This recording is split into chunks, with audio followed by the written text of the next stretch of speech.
And we are live. Morning, everyone. Welcome back to another week at DroneDJ. Obviously, we're going to talk about the Matrice 30. And along with the Matrice 30 release from DJI, we also have the new Dock plus the FlightHub2, which is the flight operations software. And then we have a couple of other pieces on rumors, what's new, what's coming up. Now, let's turn to Kirk. And let me share my screen. Is the week of new product release from DJI, March 21st, the new Matrice 30. I mean, first of all, I definitely lost the bet on the name. I said I was going to stick to the Mavic line, or Kirk said I was going to stick with the Matrice name, and it turned out to be Matrice 30. Yeah, I mean, it's funny. All the rumors that came out last week seemed pretty much were true. They hit all of them head on for what they were going to announce on Monday, and it's funny because this one of for a while. Usually, we all already know what DJI is going to be announcing for like a month or so, and this one kind of like snuck up on us in like a week, and all of a sudden, all the rumors came out of what they're going to be announcing. But yeah, hit them all on the head. We have a new enterprise drone, which is a little bit smaller than the M300. It pretty much is an M300 with slightly different flight time and a different zoom camera. Other than that, though, it's a compact M300 called the Matrice 30. New controller, RC Plus controller. That's the thing we knew about the longest because of the FCC leak. It's a pretty cool controller. That works with the M30 coming out also with the M300 soon as well. It'll support. And then, of course, the dock and FlightHub. It looks like a really nice piece of hardware because if you look at the gimbal, right, compared to, I guess that's why they went with the Matrice line of name instead of Mavic, because the gimbal is definitely a lot more serious with multiple sensors, your typical RGB, and then you can get a T version with the thermal, and you also have zoom. So it's definitely giving you more capabilities. So my take on the hardware, that's basically my take on the Mavic line always. I find just the clearance is too low. But I guess I have to, wait till the actual testing unit to come in to see. I always find just clearance is a bit too low. So you either need to have landing pad or, especially if it's in snow conditions, we'll see, right? I always liked Phantom for that reason because of the clearance. Well, we were talking just for the show, and I just found that YouTuber Potato Jet got one, and he was showing it off. And one, yeah, it definitely makes sense to be more in the Matrice lineup than the Mavic because he put it next to his Mavic 3, and it just dwarfed it. It might be a compact enterprise drone, but it is still massive. It is definitely not like putting a backpack and kind of go out to the shoot type drone. Well, I believe it's around 4 kilograms, which is about 8.3, 8.4 pounds, right? Yeah, the case that it came in was like a suitcase, so it's still quite large. But he was showing it off like kind of like on the ground, and you can see like on the front two legs, there's legs like landing legs, and then on the back of the body, there's legs. So he put it on like just on the grass, and the rear blades had a good couple inches still of clearance to use, as well as the top one. So everything looked like it's going to be work out for uneven ground or pavement. It doesn't really not need a proper takeoff spot. And you can see there are tons of sensors on it. So definitely it's going to be making the overall flight, obstacle avoidance, right, precision. FPV cameras as well. FPV camera as well. That's a really interesting piece. I mean, we already have the FPV one on the Matrice 300 too, I believe. Yeah, I mean, it is just a 300 that is kind of more designed to work within easier to put into, like, I guess, the back of a squad car or in a storage unit on a fire truck or something like that, or more. I think probably a little bit more tailored towards though is the DJI Dock. It's probably a little bit tailored. Yeah, it definitely feels like the Matrice 30 is more geared towards that public safety and private security industry. Because if you look at the enterprise market, essentially what you have is what we call the industrial market. That's your survey, aggregate, inspection, all of that is sort of along the line of the industrial market. And then you have basically the public safety, emergency response, police, fire, emergency response units. And then this definitely looks like more geared towards that, because for response, it's more about real-time readiness. It's more about being able to take off ASAP and also have the live feed right back to command, versus for industrial, that timepiece isn't as crucial, but precision and accuracy is more crucial. That's why you typically have the RTK or your ground control point capabilities. So looking at this, I don't see, obviously it's got the RTK2. It looks like 2 RTK modules at the back, but we didn't hear about any AMOLED or, other ground components that would go with it. That wasn't in part of the announcement. So that just looks like this is shifted towards more of the public safety. And obviously from, marketing release, you can see from the material, they're showing more in that demanding public safety environment. Yeah, all the photos are, the whole event was themed around first responders and search and rescue. Now which is smart, because obviously they can sell this to military with still all the suspicion on data accuracy. Even some law enforcement agencies, at least here in the States, are not going towards DJI. Some of them are just cautious. They're just following the federal, yes, kind of like, okay, what does the federal want us to do? But they choose to adopt that policy, basically. Yeah, I haven't talked to my local. I don't think our local police department. I've heard that they're looking at getting some drones, but I haven't talked to them about what that kind of process is, what they're looking at. That would be interesting to reach out to them. But there is the Dock does have an RTK module. I know that has an RTK base station in it. This is an interesting product because there was a former VP at DJI. What is his name? Let me grab Brandon that. Schumann. Yeah, so he stated he came lawyer. out. Yeah, so he was talking. He made a statement that this is the first DJI product with no market. And looking at the European and US kind of regulatory kind of system about how beyond visual line of sight is very much not going to happen for a long time in this scale. But it's not coming out. They're in early testing, and they're not going to really. I don't think they're going to open orders until late of this year. Well, yeah. So first of all, the Dock isn't available until Q4 this year, and second of all, that's a lot of time to get stuff situated, especially with the FAA just kind of coming out with their own, BVLS guidelines. Yeah. It will be interesting to see who is really replacing Brennan in that drone, regulation space, because Brennan was more of the lead man that pushed both FAA and Transport Canada essentially on the North American landscape, right, with regulation. So now with him no longer with DJI in Boston Dynamics, obviously from DJI perspective, they still need someone, because it's always, let's face it, with the drone industry, it's more of ask for forgiveness than, asking for permission. Normally we're looking at technologies or software manufacturers releasing a product that obviously does not meet the current regulation environment, and with that capability they start pushing towards new regulation. That's always how it goes in new technology industry. So I wouldn't be surprised of DJI releasing this product just to show the capability. But I have to say, I saw the first drone in a box in 2008. So we're talking about 4 years ago. I saw, and it was mostly, so I don't agree with Brandon saying that this is the first product with no market, because it's been explored several years ago. Initially, it was designed for oil, especially oil rig platforms, so oil and gas platforms, where especially if it extends into the ocean and you need to have on-demand inspection to make sure things are actually working or detect potential issues. So that was when the first drone in the box was invented. So you don't need someone to go out there with a drone, right? It needs to be almost an autonomous box on its own.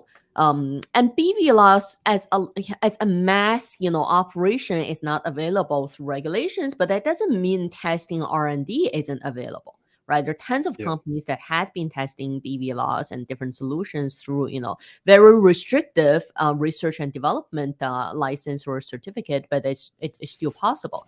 So can I just say the one thing I'm really looking forward to, and I said this before, because we're situated on a 114-acre site.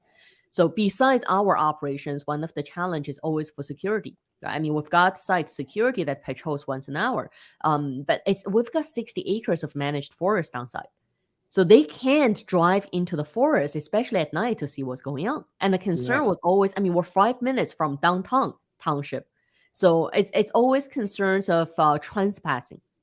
And then the stupid piece of trespassing law in Canada, to me at least, is if you cannot prove that you went out of your way to put up signage and to tell the trespasser they're trespassing and ask them to leave. If you cannot do that or prove that, if the trespasser who broke a piece of law, if they got hurt, they can still come back to sue you for you not managing the site properly.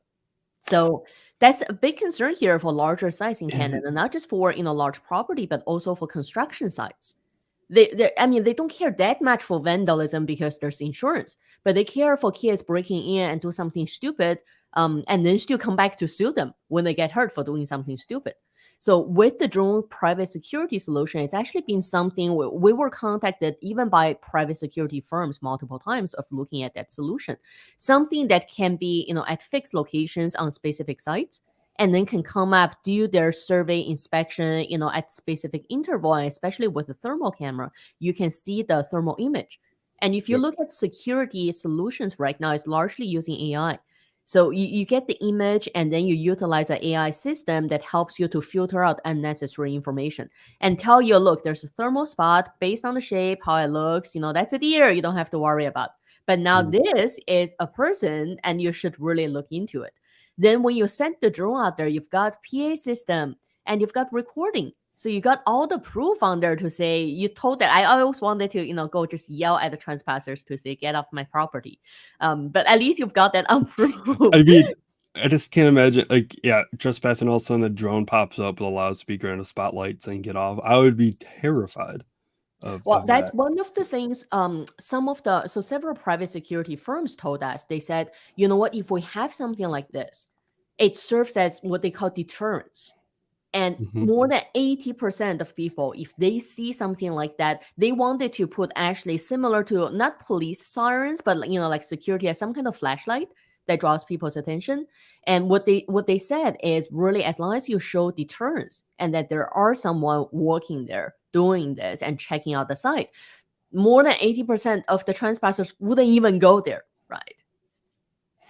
Yeah, and the M30 still also has that attachment on top of the drone. They showed off in the event for third-party stuff, because the one thing about the M30 where it does lack in comparison to the 300 is that the payload can't be removed, and you can't also put multiple payloads on it. Like you can't put dual gimbals on there. Like the 300 can. So you are limited to what you buy. So yet there are two different options of the M30. There's the M30 standard, which comes with the zoom, wide angle, and laser rangefinder, and then there's the M30T, which comes with all those three things, and then the additional thermal, which outside of the zoom camera, which is a remember correctly, 48 megapixel half-inch sensor zoom camera, and then the 300 is a 1/1.7 inch 20 megapixel, I believe. So that's like the only difference is, do you want closer to a larger sensor with less megapixels, or a smaller sensor with more megapixels, but really the larger sensor is nice? I don't know, but there's a whole bunch of trade-offs there, and then but yeah, you're kind of stuck to that payload when you buy the M30.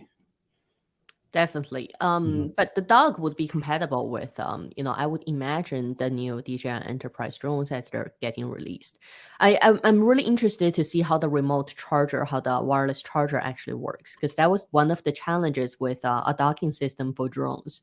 Because of the battery capacity, if you don't do actually plugged in charging, that was always the one piece of technology that's challenging, right? I mean, I want to see this happen in the real world, because right now I think these are all, I don't know if these are all real videos or just animations. They kind of look like animations because it is perfect. Like it lands dead center. These two little like kind of contraptions slide in. So I don't know if that's what's charging it, or if there's a charger pad on the bottom that like wirelessly charges it. But wirelessly charging wouldn't be quick. Like you have to plug it in to have that quick, like 30-minute, turnaround time that they mentioned.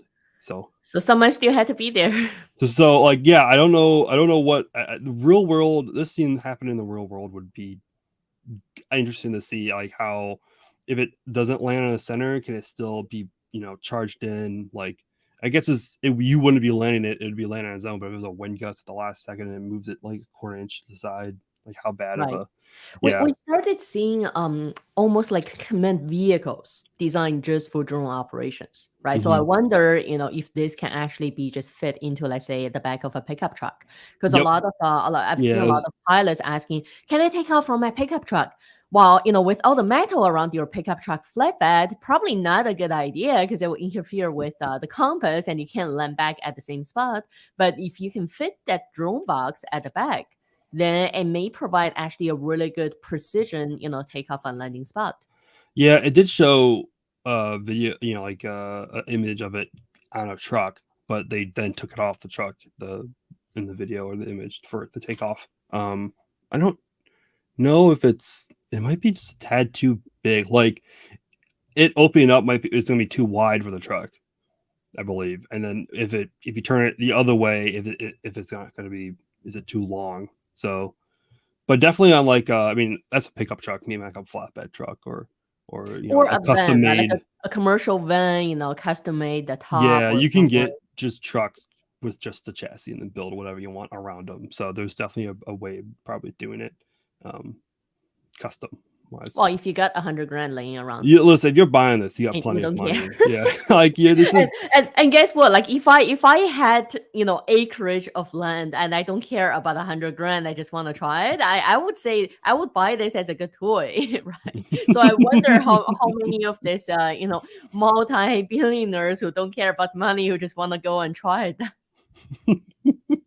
I can't tell you how many people I've seen. I can't tell you how many students who had come in who said, "Oh yeah, I bought the drone, several months ago, and I was just sitting. I just decided it looked cool. I decided to buy it, and I was just sitting there until one day I decided to take it out for a spin. I got stuck on a tree, and then I realized, oh, I should come in for some training before doing that. But I can't tell you how many people who just don't care about several thousands of dollars and just go and buy this, right, and not doing anything with it." I was just thinking, as a real world. I mean, I know exactly where this is going to probably end up is down in Texas with SpaceX's facility down there. I've been down there now twice, and they use drones very regularly down there for inspection because they have a very large plot of land and very little security. But for when they do these launch and test operations, they have to clear all that land. And so they've been using, when they started out, it was just a sheriff driving around. Now they've moved on to drones with thermal cameras and stuff like that. And so I can definitely see these going around. I'm at the like probably pick some of my friends out to look for those boxes, towards the end of the year, because I bet SpaceX is going to be one to get some early models of this. Well, look at the color and the design. I'd say It looks like SpaceX. yeah, They wouldn't even have to the repaint look it. fits in, right? At least it fits the decor. It would fit the decor down there very, very well. Everything down there is black and white, so it would work. And pricing wise, the last note on this, pricing wise, we're looking at 30,000 US for the Dock and the Matrice 30. The regular Matrice 30 version, and 34,000 US for the Dock with the Matrice T version, which is the thermal version. And if you're looking for just the Matrice, the basic version with just one set of batteries, you're looking at about $8,500 US, and then the thermal version, you're looking at about close to 12,000. And then obviously accessories and everything else gets added on top, right? Oh yeah, I'm sure there's gonna be plenty of little accessories to add on to this thing. Come down the line, but yeah, and no, the battery price alone looks like it's at least $1,000, per for a set battery. of battery, two Oh, batteries. 2 batteries. Okay, that's not terrible. It's $500 a along the piece. same pricing range as the Yeah. Matrice 210 or the Matrice 300. Are these the same batteries or are these smaller batteries? These are not the same. Not the DJI same, is okay. known for not making the same I back. I know that's the yeah. one thing I you'd figured wish. it wouldn't be, but Batteries are so expensive. So you'd think, you'd wish they make the same batteries across different classes of drones, but never happens.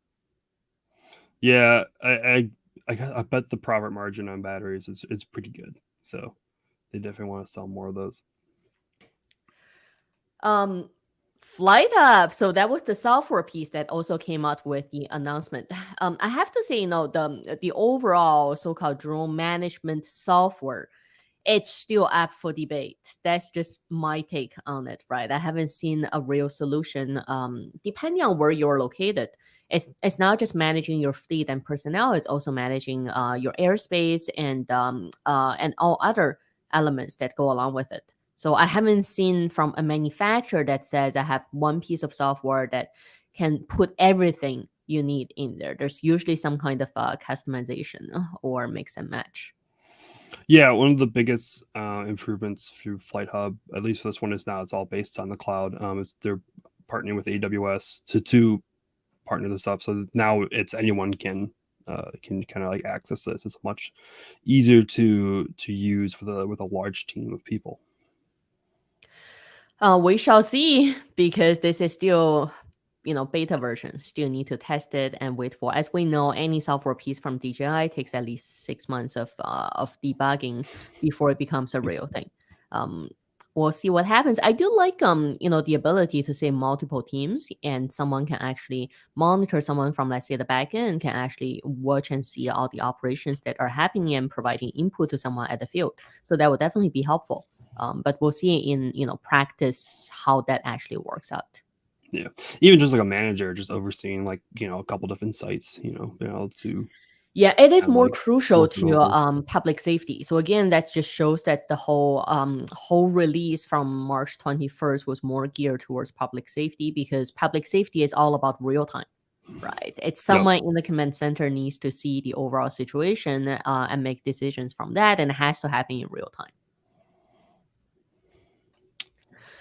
Other pieces of rumors, and I'll just say, I was going out of my way to check news from Skydeal, from Autel, from just some other companies. And you know what, we don't want to do news for the sake of just doing news. We want the news to be really newsworthy to people. And I just couldn't, like, I did not want this to be another DJI news week. But sad to say, I just didn't It's find another any week of other. DJI. Yeah, yeah, I know. If Yeah. anybody else saw any news that are really interesting and you think it shows a real interest from users, please share them in the comments down below. Yeah. We certainly have tried. There is going to be, I should be waiting on an email from Volocopter on their flights this week in Paris. So they've been doing some test flights over there, human, with a pilot test flights of their air taxi. I'm just waiting on an email from them, hopefully today, on all the details, because they announced one flight which took place on the 21st, but apparently there was multiple flights happening. So hopefully I'll get those details today. Yeah, that should be interesting. Again, going back to other pieces of rumors, And with enterprise news too. Yeah. There is a leaked rumor about the Phantom 4 RTK could have a new version. I know I was really hoping that DJI would just say we have a Phantom 5 coming up. Yeah. But from the sound of it, there's Matrice 30, and there's speculations. Obviously, there's the Mini 3. There's so much rumor and leaks on Mini 3. I think that's really becoming a real thing, right? Next month. Hopefully next month, yeah. Yeah, so it sounds like there's so much happening on the DJI product line. I guess they're just not doing the Phantom 5 this year. So looks like they're repackaging the Phantom 4. Well, at least this is enterprise. So we still have the Mavic 2 enterprise. So maybe there still could be a chance of a Phantom 5 in the future.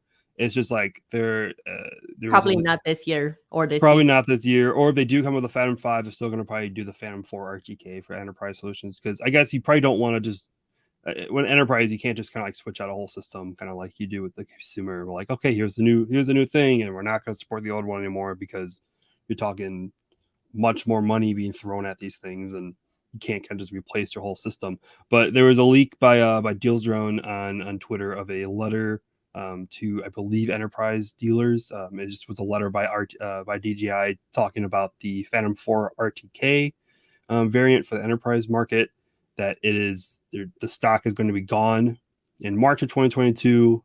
Obviously, anyone who's aware of the current times, we are in March of 2022, so it it could be out already, or it could. Maybe one of this like letter went out, months ago, and they've slowed down selling them, or they're still here in March. But next month, the letter says they will be announcing the Phantom 4 RTK SE. Now, what that means? I was saying could it be sports edition, but Kurt Yeah, is saying it could be standard edition. Maybe maybe they could be hope. taking it from the iPhone with the iPhone SE standard edition. It's kind of like a weird kind of like, I don't know why they need this change, because if you look at there is a rumor spec list of it on the letter, I just and it hope they looks the remove that. same. I just hope they remove that crystal sky monitor. I cannot stand that monitor. It's not bright Yeah. enough. It's too small. It's not, and what worse is, it's not sensitive enough. Especially So when you're outside wearing either a glove or when it's yeah, cold and you keep tapping on it, just nothing happens. there are two versions of the drone. There's two. Technically, the drone's the same. There's going to be two combo packages of the drone. There's going to be let me pull this up, or if you scroll down a little bit, you can see the list. There is the combo, and then there's the SDK version. You can see obviously the SDK is where the combo is much more extensive. So the only change that I noticed in the list is that the charging case, it says it even on the bottom, that the charging case for the flight batteries is not going to be included. And then also the charger is I guess the charger is going to be a lower wattage. Why? I have no idea. Maybe they're going to try to save some money on it and maybe do a price drop on it. That's like the only way I could think of why they would do that. They're going to sell the charging case as like a standalone product. But the SDK version, you can see as SDK remote, which means you can kind of put your own tablet on there, and you are not linked to the built-in display, which they've done in the past, and it's completely backordered. I've noticed on B&H and Adorama. So, and you can't even get it on the DJI website anymore. So hopefully that'll come out soon. There was one comment saying Hubsan got a new drone, the Night King. Wow, we will definitely look into that. Maybe next week we'll take a look at Hubsan. Like I said, looking at Hubsan for me is always like down memory lane. Definitely worth for me to take a look. Yeah, there is another rumor that we can talk about quickly. That's about the controller. The RC Plus came out with the M30, and it is going to come out with the M300. But there was I don't remember. I think it was Astel LV. I think was the leaker who shared a document about all the drones that this controller is going to work with. It also works with the Agras agricultural drones that aren't available. I think in North America. I think they're only available in Asia, I believe. Yeah, there were some rumors about the agriculture drones being available in North America, but there are other regulations that are sort of a hurdle. So in addition to FAA or Transport Canada, which is your aviation agency, you also have like anytime you're spraying anything for agriculture, there are additional pieces of regulations and agencies handling that. I am not aware of all the details, but it's not as easy as people think. Yeah.